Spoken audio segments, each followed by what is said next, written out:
que abran sus Biblias en el Evangelio de Marcos.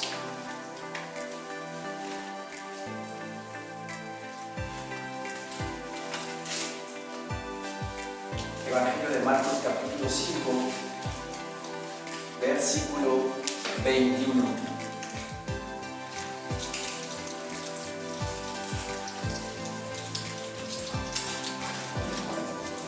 Evangelio de Marcos 5, 21.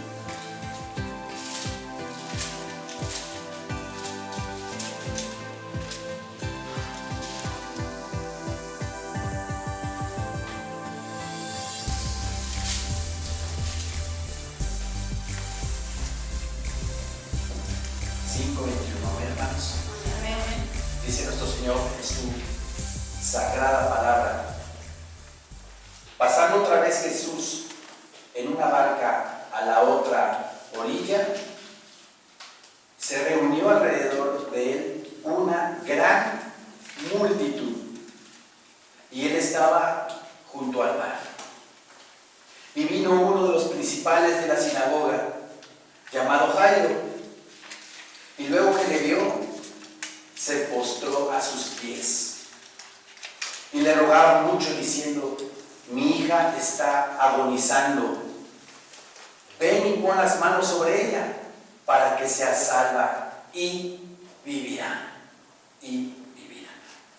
Nuestro Señor, como siempre, grandes multitudes alrededor de él, grandes multitudes viendo sus milagros, viendo su poder, el poder de Dios a través de él. Grandes multitudes lo aclamaban, pero así también grandes multitudes lo dejaron al final. Querían ver nada más a Jesús como el que hacía milagros, no como el autor y consumador de la fe. Aquí dice la palabra que había una gran multitud.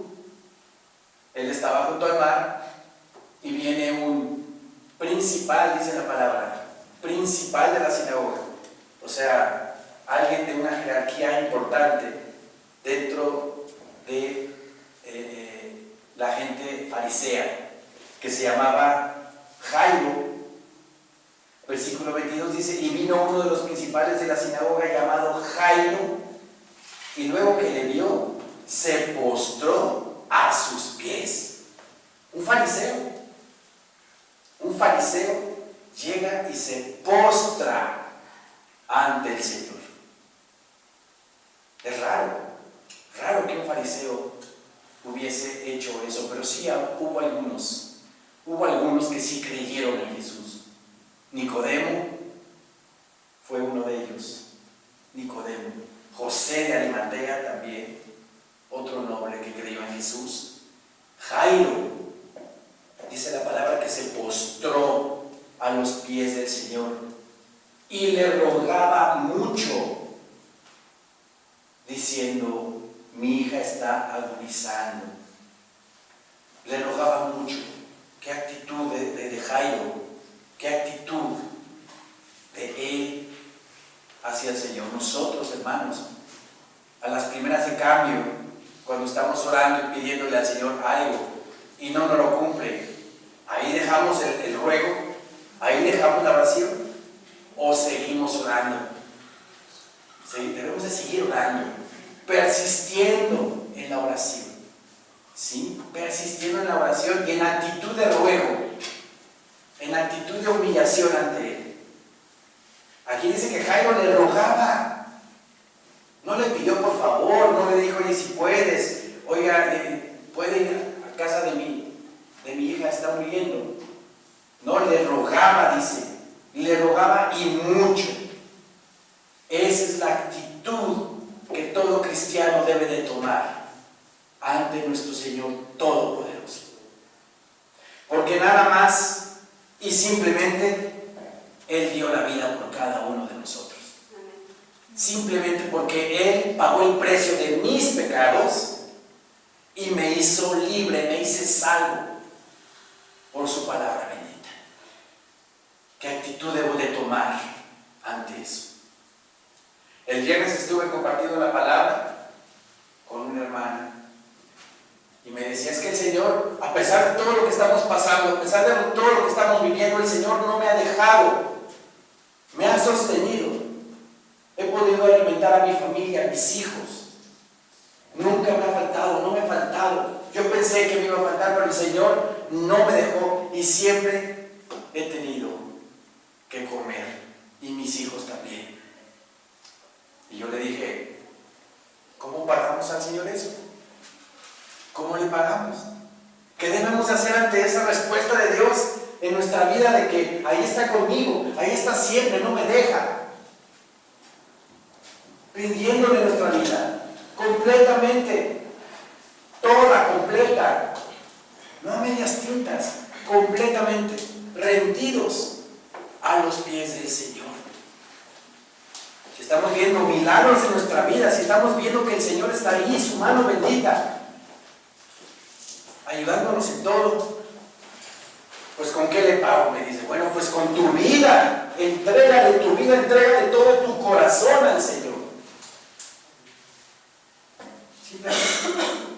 Simplemente, como dice Romanos 12, presentar vuestros cuerpos en sacrificio vivo.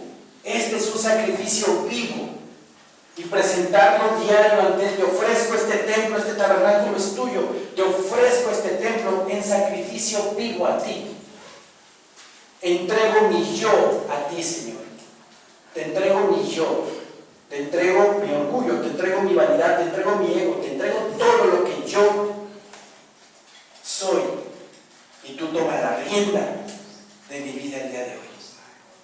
Eso es presentar tu cuerpo en sacrificio vivo, santo, agradable a Dios, que es vuestro culto racional. ¿Sí? Si este es un sacrificio, como los que se hacían en el Antiguo Testamento, que presentaban a un animal, una víctima por el holocausto de los pecados de los israelitas, y morían ahí en el fuego. Nosotros entreguemos este santuario, este cuerpo, consumiendo en ese fuego nuestro yo, porque es lo que nos estorba, es lo que no nos deja seguir adelante. Y el Señor no puede obrar, no puede actuar en nuestras vidas si todavía nuestro orgullo está ahí puesto. Me llama la atención que Jairo, estamos en Marcos 5, 23. Marcos 5, 23, hermanos, los que acaban de llegar. Jairo era un principal de la sinagoga. ¿Cómo era la actitud? ¿Cómo era la forma de guiarse, de ser de los fariseos? Arrogancia, petulancia. Ellos se creían que tenían la verdad, y sí la tenían, pero la tenían distorsionada. Y me llama la atención que Jairo, un principal de la sinagoga, llega con Jesús y se postra ante sus pies y le ruega mucho por su hija que se estaba muriendo. Versículo 23 dice, y le rogaba mucho diciendo, mi hija está agonizando, ven y pon las manos sobre ella para que sea salva y vivirá. Se estaba muriendo su hija, tenía 12 años su hija, de Jairo. Me llama la atención de que si no se le hubiera muerto su hija, o más bien si su hija no estuviera enferma y estuviera agonizando, Jairo hubiera acudido al Señor de todos modos. Yo creo que no. Yo creo que no. A veces nos llegan situaciones en nuestra vida que ya estamos hasta aquí, ¿verdad? Y ahí es cuando ya llegamos y le entregamos nuestra vida al Señor. ¿Sí? Esta situación que estamos viviendo también es una bendición para muchos, para que se acerquen a Dios, se acerquen a Cristo, lo reciban como su Señor y Salvador de su vida. Se está cumpliendo la palabra de Mateo 24 que dice que el evangelio del reino será predicado en todo el mundo. ¿Por qué? Porque como nunca se han usado las redes sociales para predicar la palabra, ¿verdad? Para predicar el evangelio. ¿Sí? Tenemos que llegar a estos grados, a estas situaciones adversas en nuestra vida para acercarnos a Dios y decirle: Señor mío, te ruego mucho que tú me ayudes. No. Jairo se acercó por eso. Su hija se estaba agonizando y dice que le rogaba mucho, diciendo: mi hija está agonizando, ven y pon las manos sobre ella para que sea salva y vivirá. ¿Tenía fe Jairo? Sí la tuvo. Pero tuvo que llegar a ese extremo. Tuvo que llegar a ese límite de su vida para humillarse al Señor. Porque se humilló.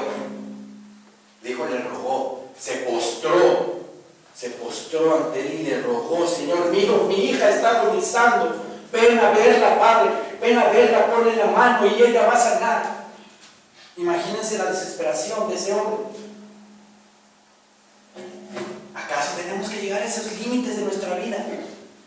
A esas circunstancias para ya entregarnos completamente al Señor. No. Hoy es el día, como dice Fox. Hoy, si todavía no estamos al 100% de nuestro corazón rendido al Señor, hoy es el día. Hoy. Tenemos que hacerlo. ¿Sí? Tenemos que hacerlo. Y le rogaba mucho diciendo: mi hija está agonizando, ven y pon las manos sobre ella para que sea salva y vivirá. Versículo 24 dice: fue pues con él y le seguía una gran multitud y le apretaban.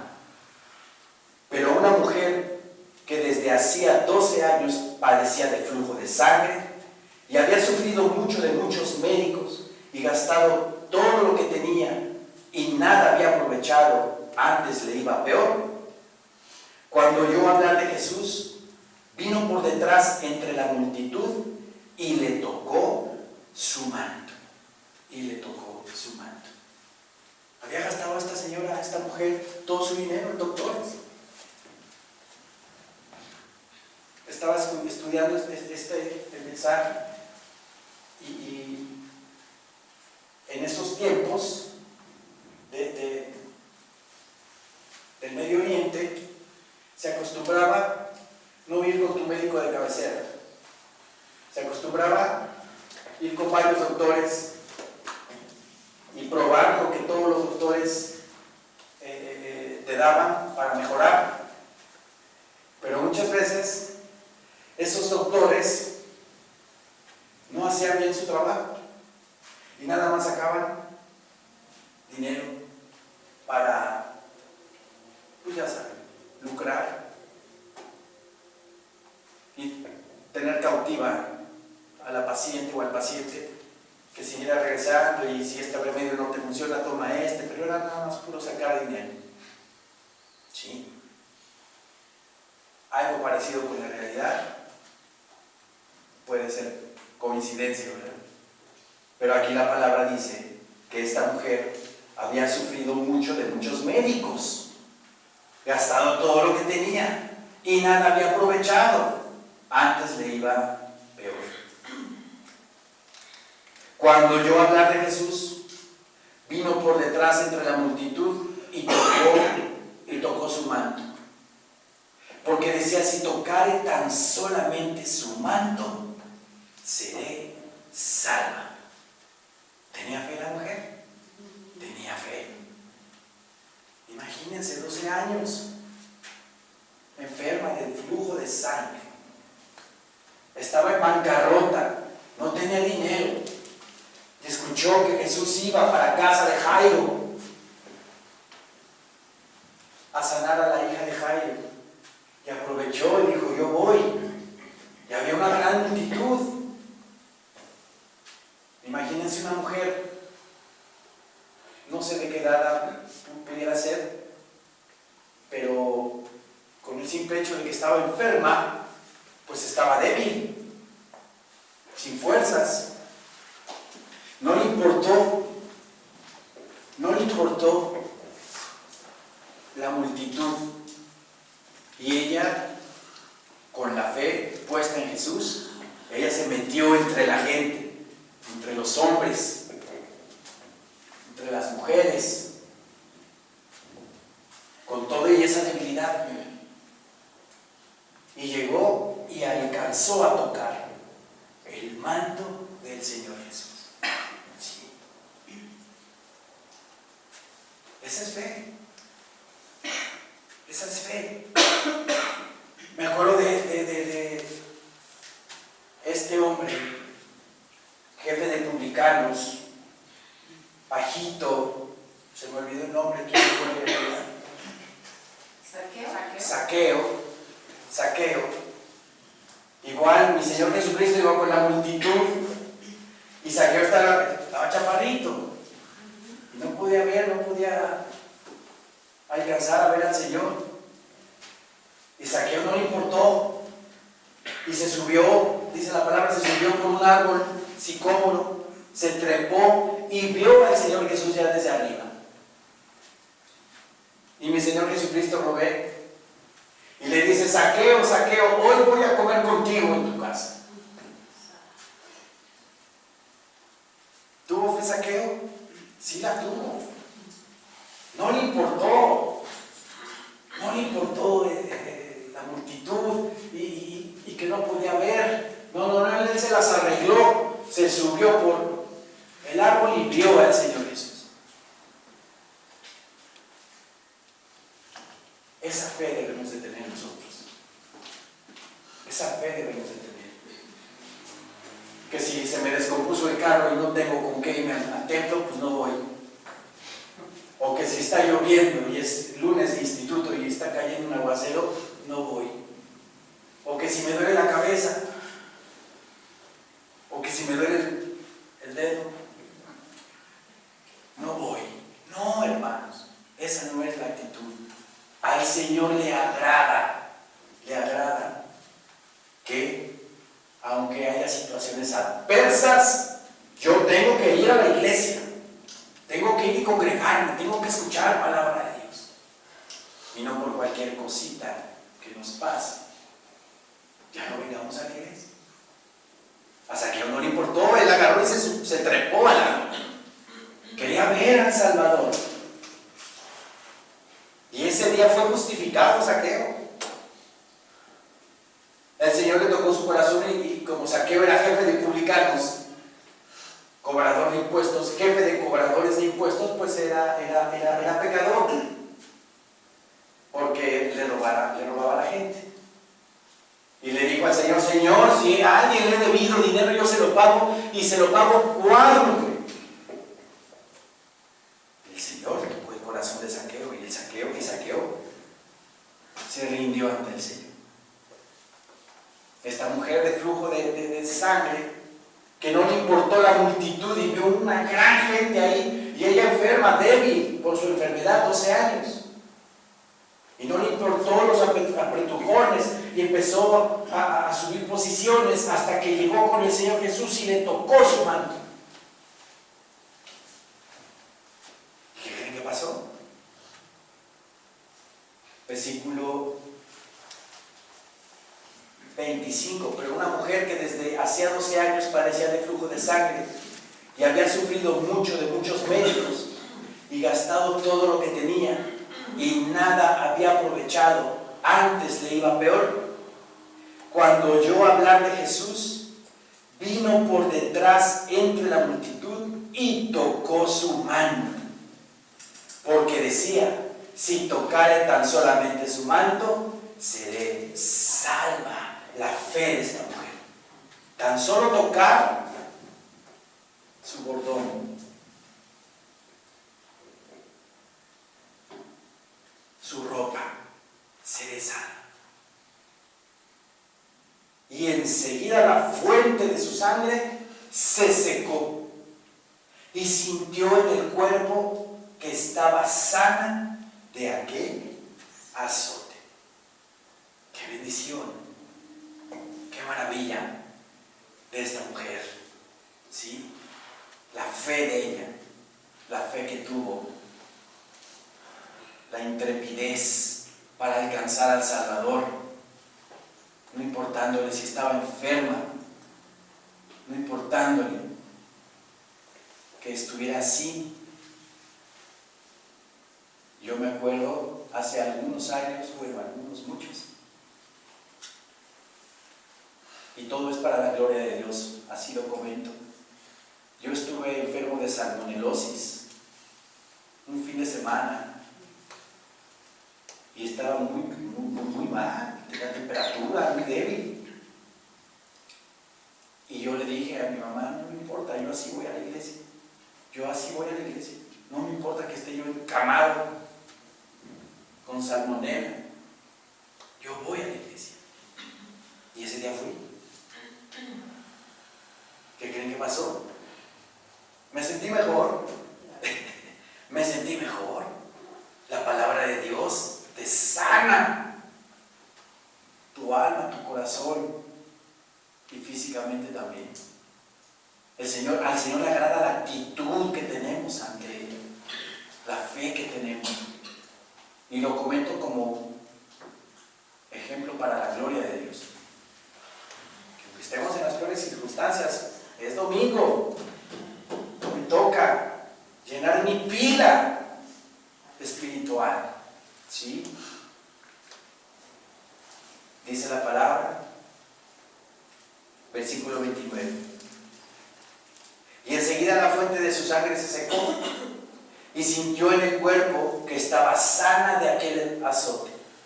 Luego Jesús, conociendo en sí mismo el poder que había salido de él, volviéndose a la multitud, dijo: ¿quién ha tocado mis vestidos?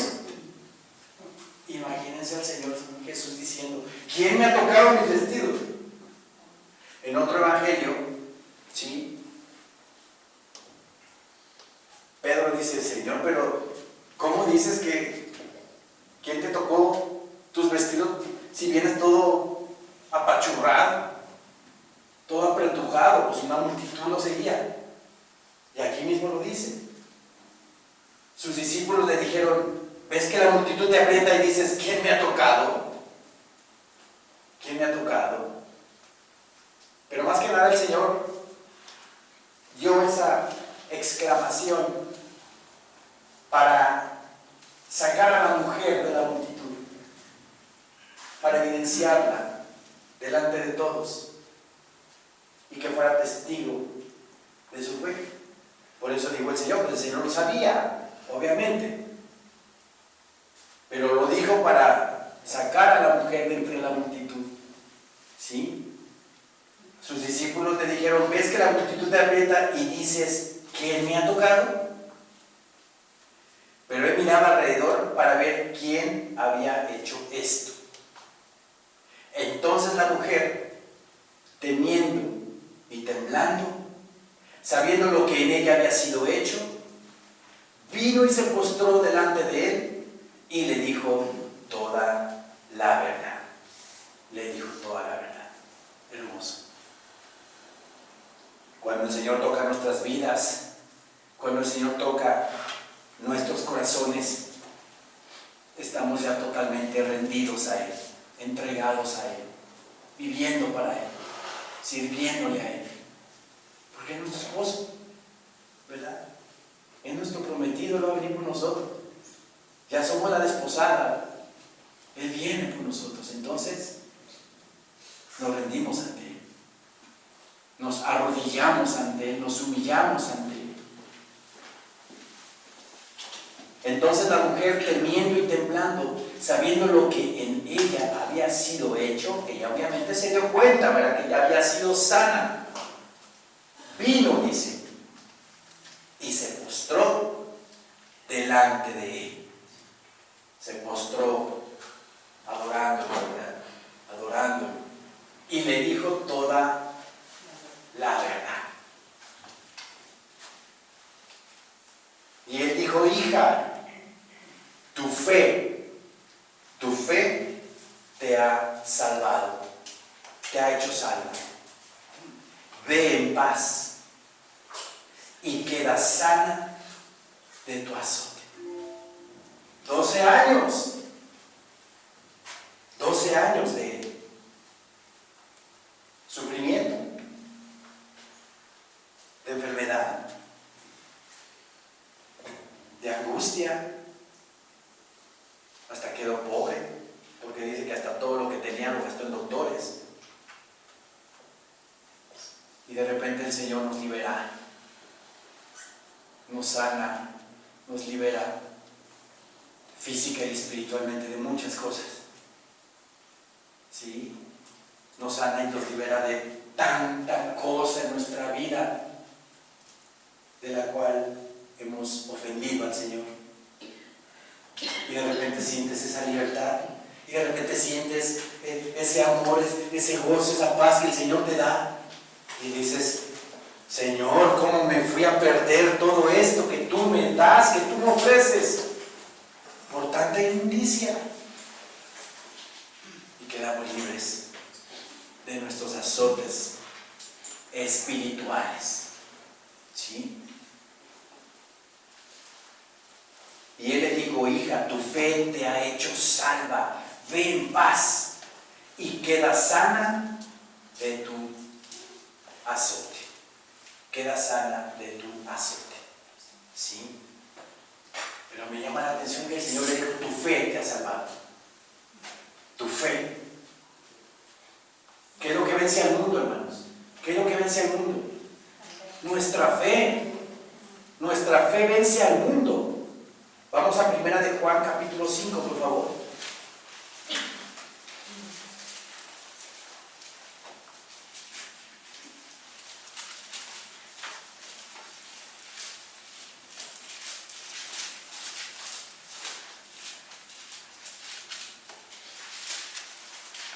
Primera de Juan 5, versículo 3.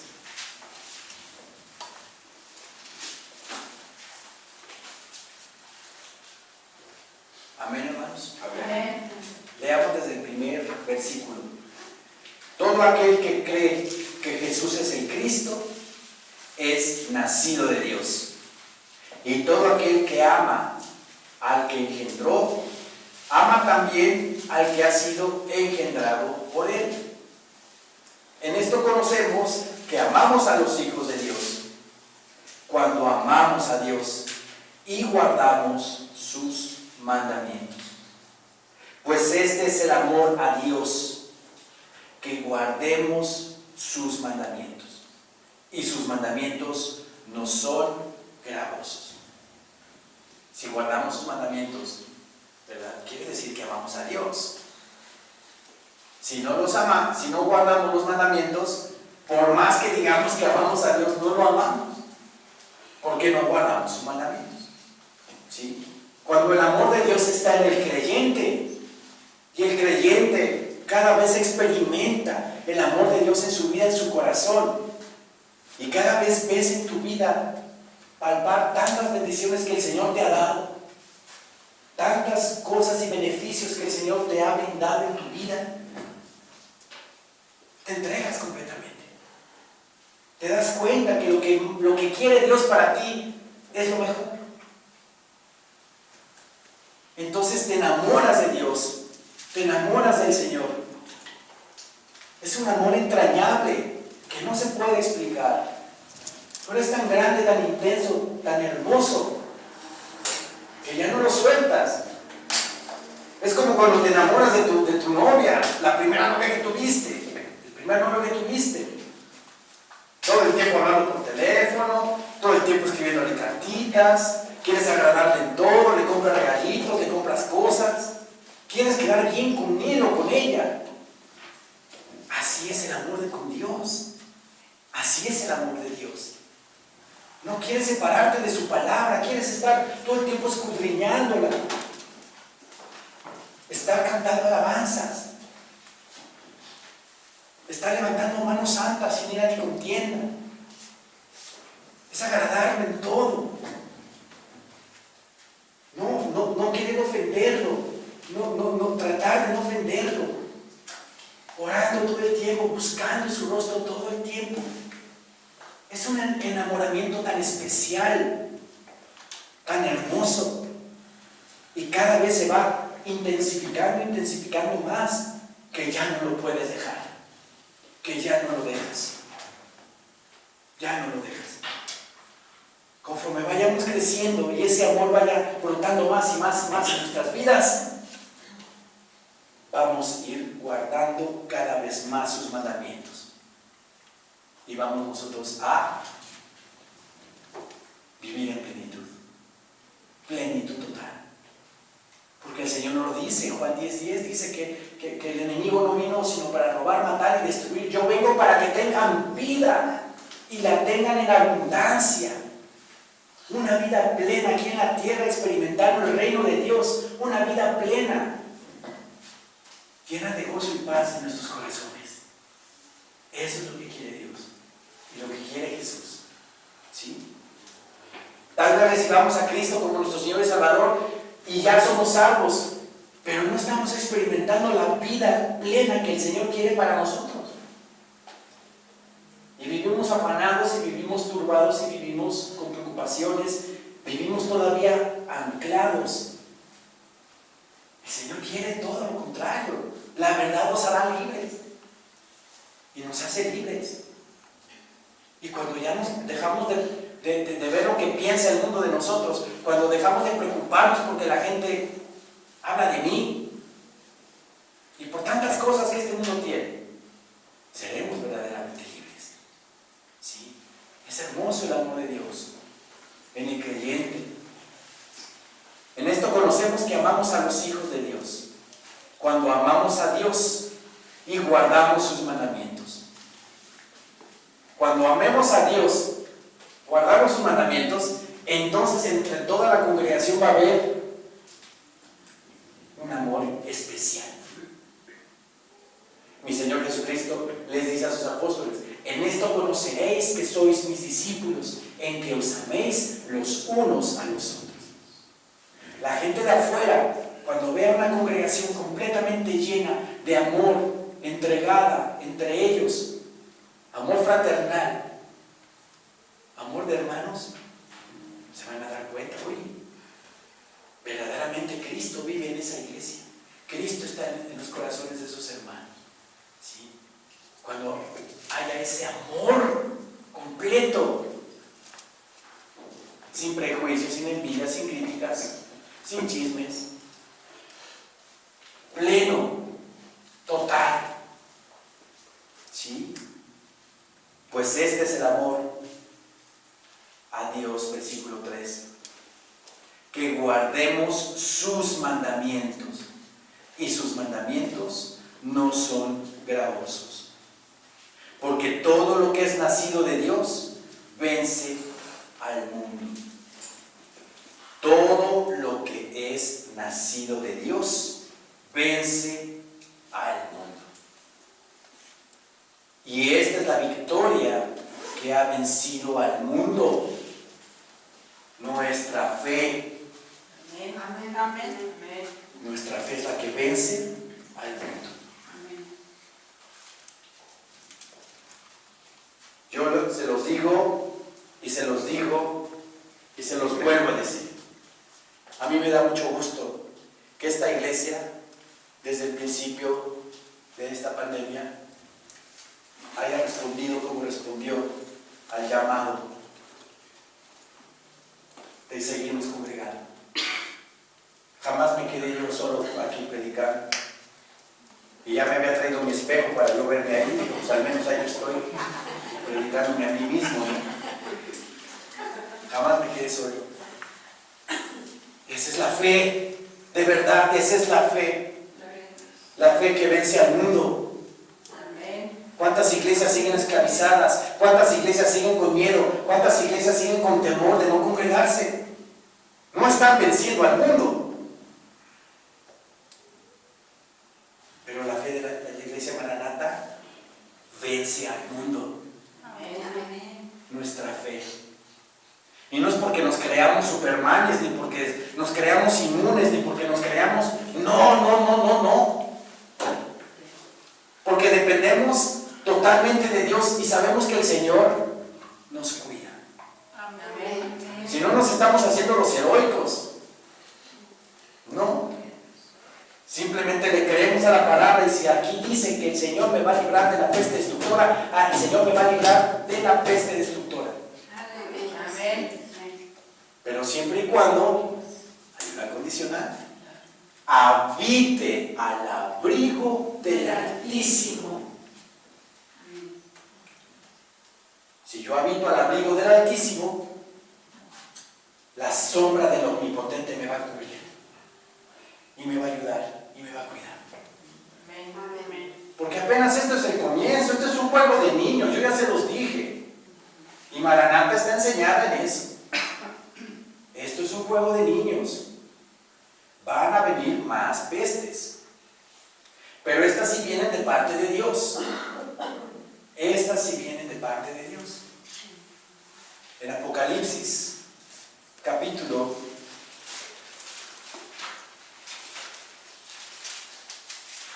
6.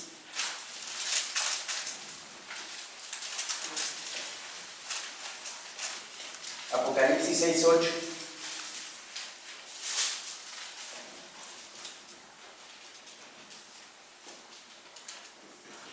Apocalipsis 6:8. Amén, hermanos.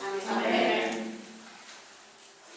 Dice nuestro Señor en su palabra bendita: miré, y aquí un caballo amarillo, y el que lo montaba tenía por nombre Muerte, y el Hades le seguía.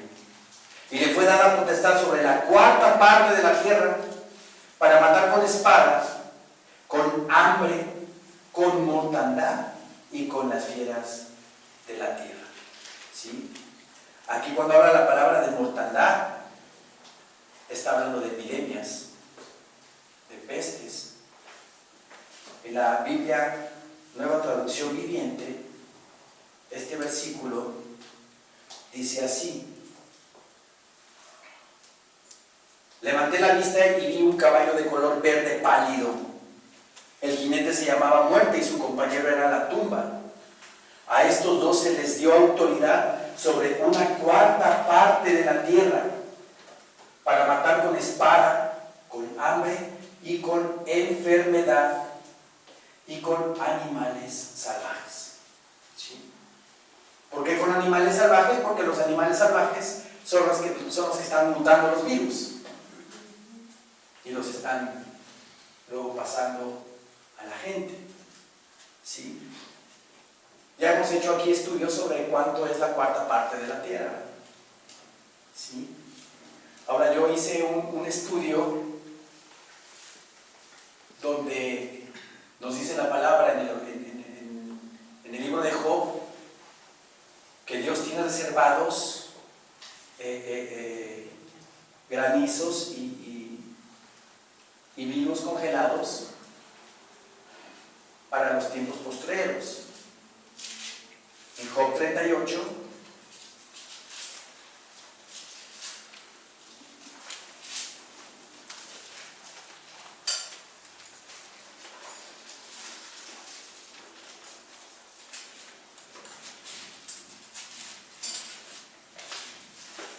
Job 38, 22.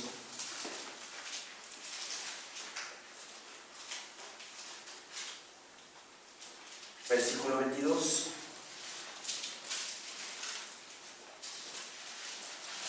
¿Has entrado tú en los tesoros de la nieve? ¿O has visto los tesoros del granizo que tengo reservados para el tiempo de angustia, para el día de la guerra y de la batalla? Sí. Cuando yo hice este estudio, ahí está en mi canal de YouTube,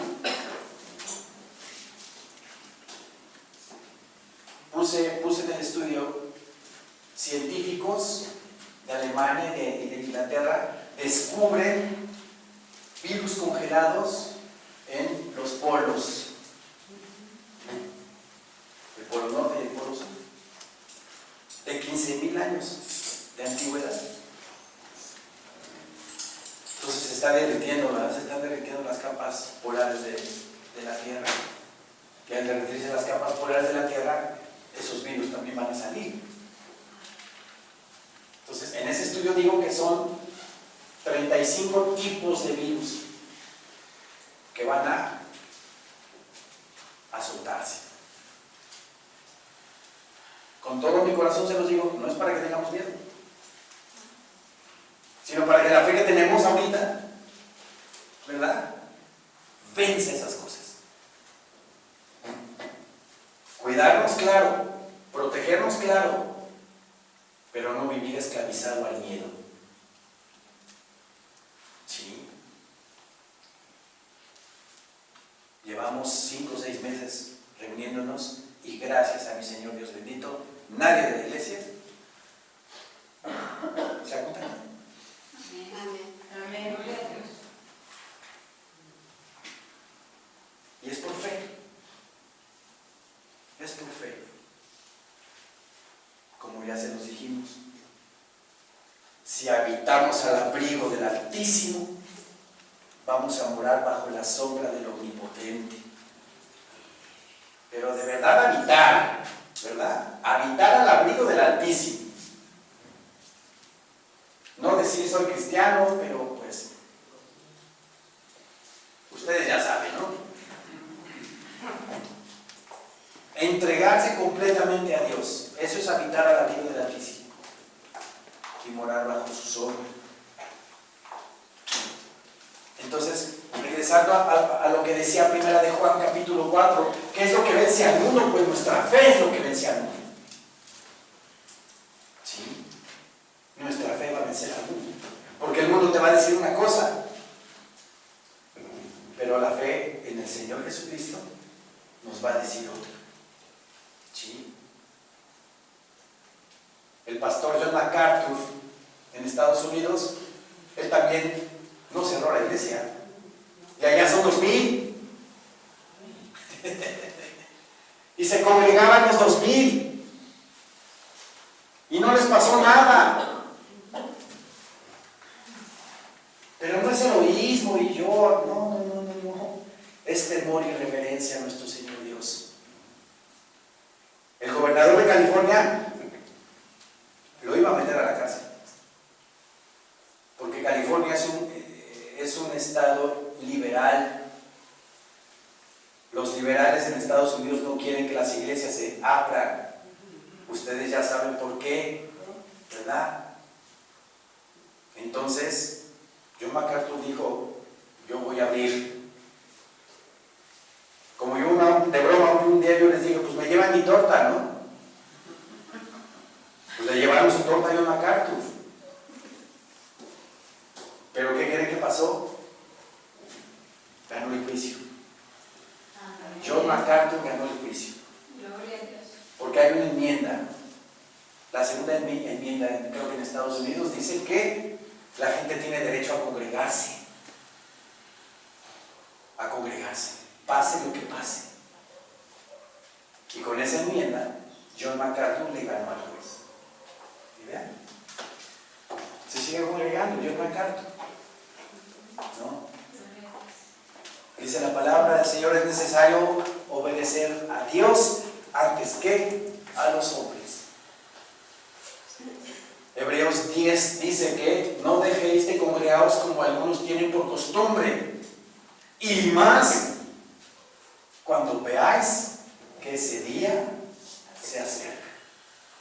Más congrégate.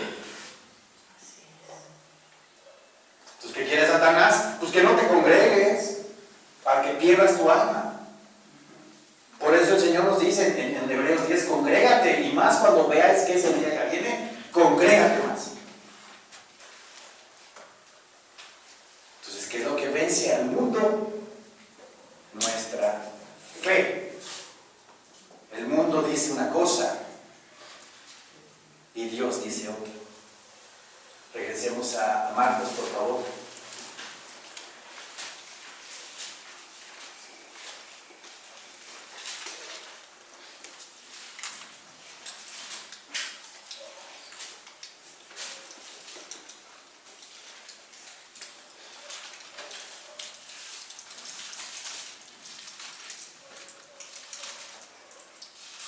Marcos 5.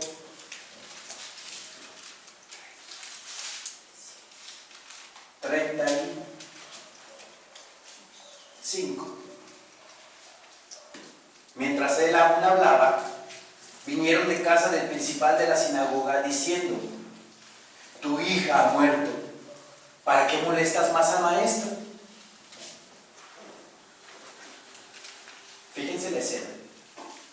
Iban llegando, ¿verdad? Iban caminando hacia la casa, se le aparece la mujer, el Señor la sana, y llegan y se acercan a casa de Jairo, y vienen de casa de Jairo y le dicen: ya no molestes más al maestro, ya tu hija ya se murió. Noticias del exterior, ¿verdad? Ya todo está perdido, ya no molestes a Dios. ¿Qué le dijo Jesús?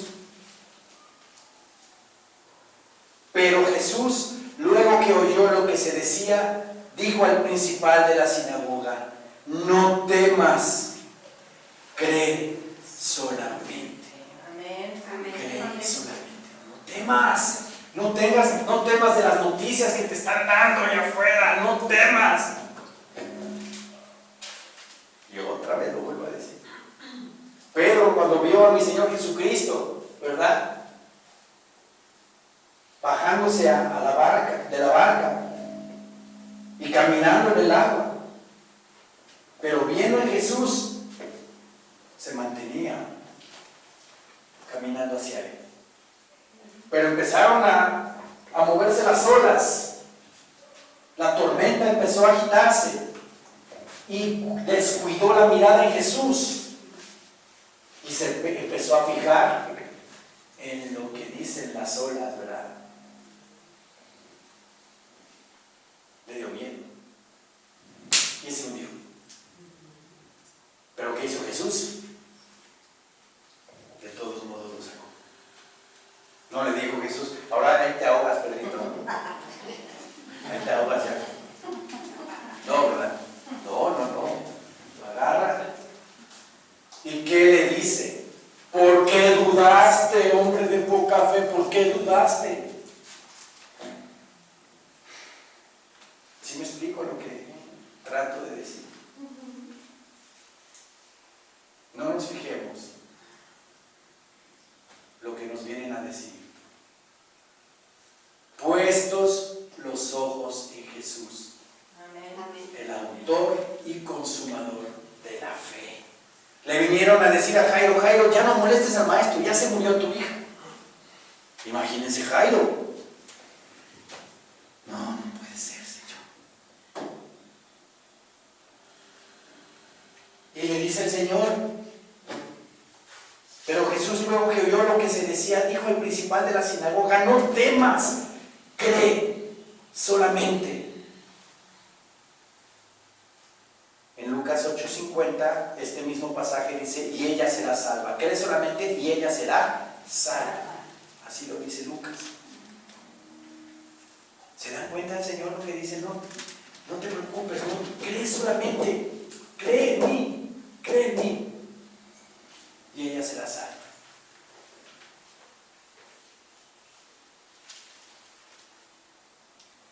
Me estaba acordando ahorita que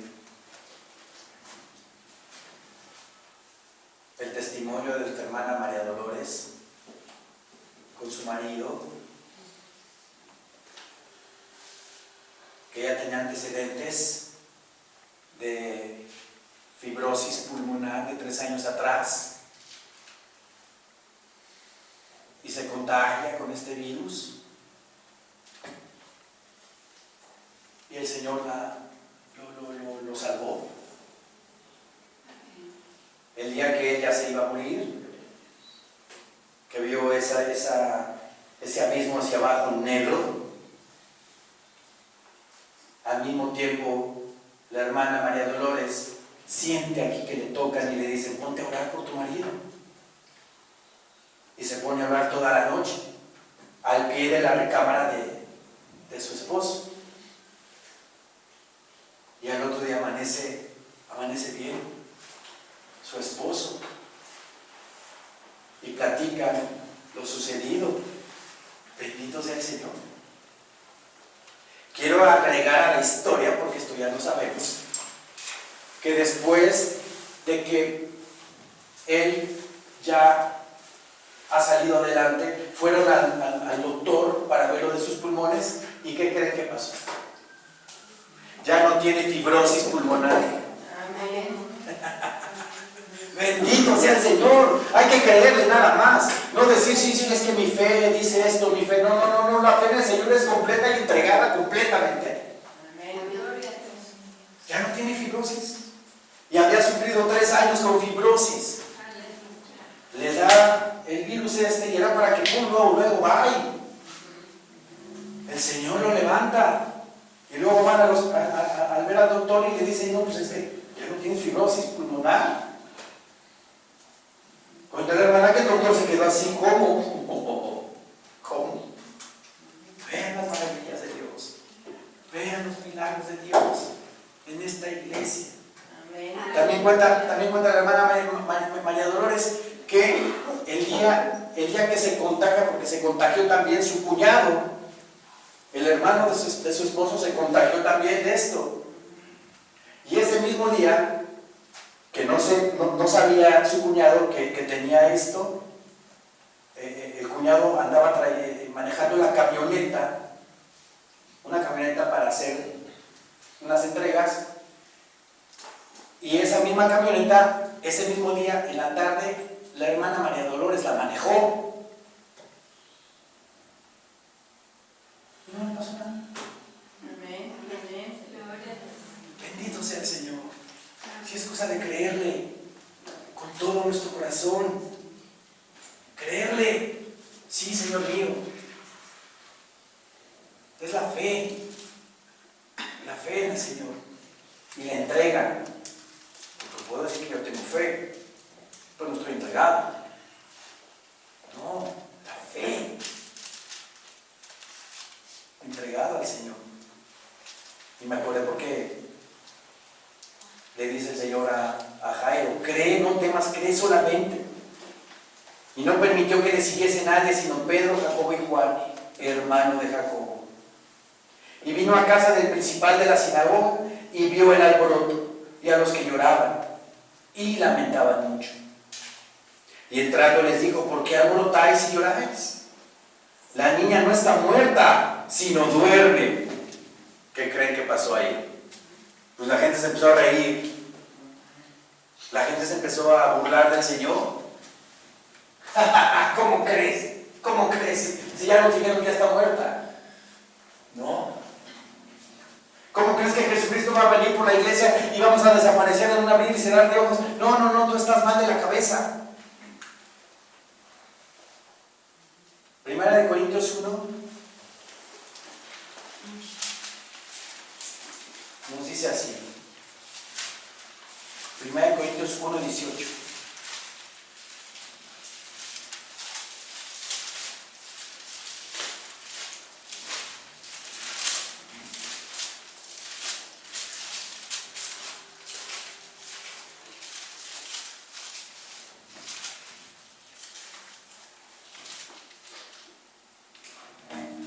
Amén, hermanos. Amén. Porque la palabra de la cruz es locura para los que se pierden. Estamos locos, dice, hermano. Jesús, aleluya, estamos locos. Están zafados. Pero a los que se salvan, esto es a nosotros, es poder de Dios. Amén. ¿Sí? Poder de Dios. ¿Sí? Para el que no cree. Y todo lo tiene que comprobar científicamente. Pero para los que se salvan, esto es a nosotros, es poder de Dios. Pues está escrito, destruiré la sabiduría de los sabios, de esos que se creen mucho, de esos que se creen que saben muchísimas cosas, destruiré esa sabiduría. Y desecharé el entendimiento de los entendidos. ¿Dónde está el sabio? ¿Dónde está el escriba? ¿Dónde está el disputador de este siglo? ¿No ha enloquecido Dios la sabiduría del mundo? Pues ya que en la sabiduría de Dios el mundo no conoció a Dios mediante la sabiduría, ¿O el mundo conoce a Dios mediante la sabiduría del mundo? No lo conoce. Al contrario, lo desecha. Agradó a Dios salvar a los creyentes por la locura de la predicación. Así que, hermanos, no me ofendo si me dicen que estoy loco. No me ofendo, porque soy un loco en el Señor. Amén. Amén. Agradó a Dios salvar a los creyentes por la locura de la predicación. Regresemos a Marcos ya para terminar. Si se burlan de nosotros, que se burlen. Aquí al Señor, si se burlaron del Señor. Y entrando les dijo: ¿por qué alborotáis y lloráis? La niña no está muerta, sino duerme, dijo el Señor Jesús. Y se burlaban de él. Me acuerdo que un sobrino de la hermana María Dolores se estaba burlando de lo que decimos que pasó, de que fue un milagro de Dios. Ahorita me vino a la mente. Y se burlaban de él. Mas él, echando fuera a todos, tomó al padre y a la madre de la niña y a los que estaban con él, y entró donde estaba la niña. Y tomando la mano de la niña, le dijo: Talita cumi, que traducido es: niña, a ti te digo, levántate. Y luego la niña se levantó y andaba, pues tenía 12 años. Y se espantaron grandemente. ¡Qué maravilla! ¡Qué hermosura de Dios tenemos! Se levanta la niña, estaba muerta. El Señor les dice: no está muerta, duerme solamente. Talita cumi, niña, a ti te digo, levántate. Y se levanta la niña. Bendito sea nuestro Señor. Solo es cuestión de creer en Él. Versículo 43. Pero Él les mandó mucho que nadie lo supiese. Y dijo que se le diese de comer. Y dijo que se le diese de comer. En este caso, a la niña. A la niña. El Señor pidió que se le diera de comer.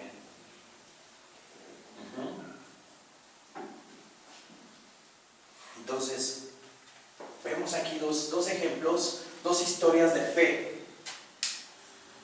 Dos historias de fe de gente que creyeron en Él completamente. Una que no importó su estado, su condición de enfermedad, débil por la enfermedad, en la multitud, imagínense, eludiendo personas, eludiendo obstáculos para llegar al Señor, tocar su manto y en ese momento haber sido sanada. Y dadas las circunstancias que le dijeron a Jairo: no, ya no eres ese maestro, ya se murió la niña.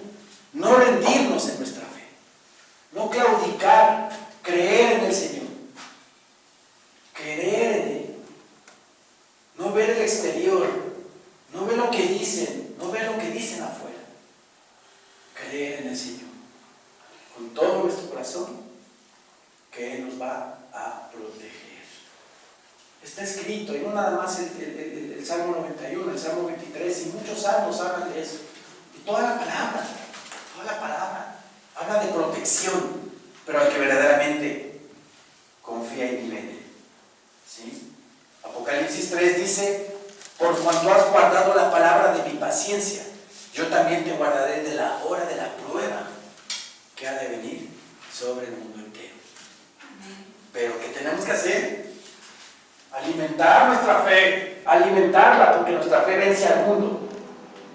Y si vivimos acá en la fe del Señor, vamos a vencer. Vamos a vencer.